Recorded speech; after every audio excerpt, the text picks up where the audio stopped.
কোন ব্যক্তিকে বিপদ আপদ থেকে মুক্তি দিবে আল্লাহ ছাড়া আর কোনো ক্ষমতা কারো নাই।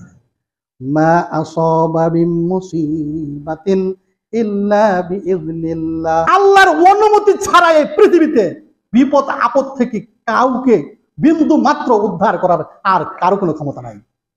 আছে ক্ষমতা? এটা কার বৈশিষ্ট্য? রবের বৈশিষ্ট্য। কার বৈশিষ্ট্য?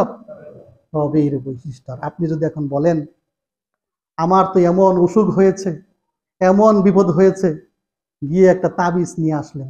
কি নিয়ে আসলেন? তাবিজ নিয়ে আসলেন।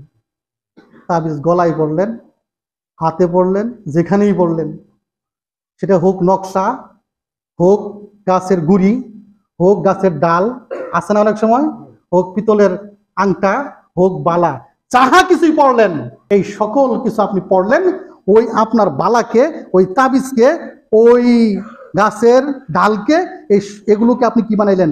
রবের অংশীদার বানাইলেন। কি বানাইলেন? আপনি দয়া করে সলাতে দাঁড়ায় বলবেন না আলহামদুলিল্লাহ রাব্বিল আলামিন, আপনি মিথ্যাবাদী। আপনি যদি সত্যভাবে বলতে চান আলহামদুলিল্লাহ রাব্বিল আলামিন, আগে ওইটা খুলেন, ওইটা খুলে পরে সলাতে দাঁড়ান। আপনি সম্পূর্ণরূপে আল্লাহকে রব হিসাবে স্বীকার করতে হলে আপনার শরীর থেকে আগে তাবিজটাকে খুলেন, বালাটাকে খুলেন। যদি এখানে কারো থাকে এখন আলগুছে আস্তে করে খুলে ফেলেন, তারপরে সলাতে দাঁড়ান।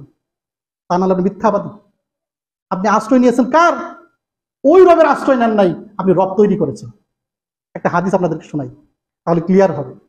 হাদিসটা মুসনাদ আহমেদের বর্ণনা করেছেন উকবা ইবনু আমির। তিনি বলেন রাসূল সাল্লাল্লাহু আলাইহি ওয়াসাল্লামের কাছে 10 জন লোক ইসলাম ধর্ম গ্রহণ করতে গেল। রাসূল সাল্লাল্লাহু আলাইহি ওয়াসাল্লাম 9 জনকে ইসলামে দীক্ষিত করলেন, অর্থাৎ বায়াত করাইলেন। 10 জন লোক যে আসছে, হয়তো অনেক দূর থেকে সফর করে আসছে, খুব হৃদয়ের তামান্না নিয়ে রাসূলের কাছে যাচ্ছি, ইসলাম ধর্ম গ্রহণ করব, এত হৃদয়ের তামান্না নিয়ে তারা আসতেছে। রাসূল 9 জনকে মুসলমান বানাইলেন, একজনকে বানাইলেন না। 9 জনকে কালেমা পড়াইলেন, একজনকে পড়াইলেন না।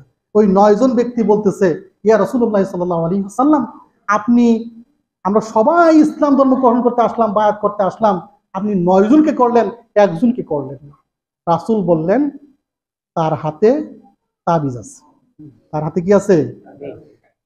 সঙ্গে সঙ্গে ওই ব্যক্তি তাবিজ খুলে ফেললো, তারপর বায়াত করলো। যেই তাবিজের কারণে ইসলাম ধর্মই গ্রহণ করা সম্ভব নয়, সেই তাবিজ গায়ে দিয়ে আপনি মুসলমান কেমনে থাকেন? অসম্ভব। আপনি ওই তাবিজকে কি বানাইছেন? বিপদ থেকে উদ্ধারকারী বানাইছেন। আপনি তাকে রব হিসেবে মেনে নিছেন। তাবিজ নিয়ে মারা গেলে কশ্চিন কালেও জান্নাত পাওয়া যাবে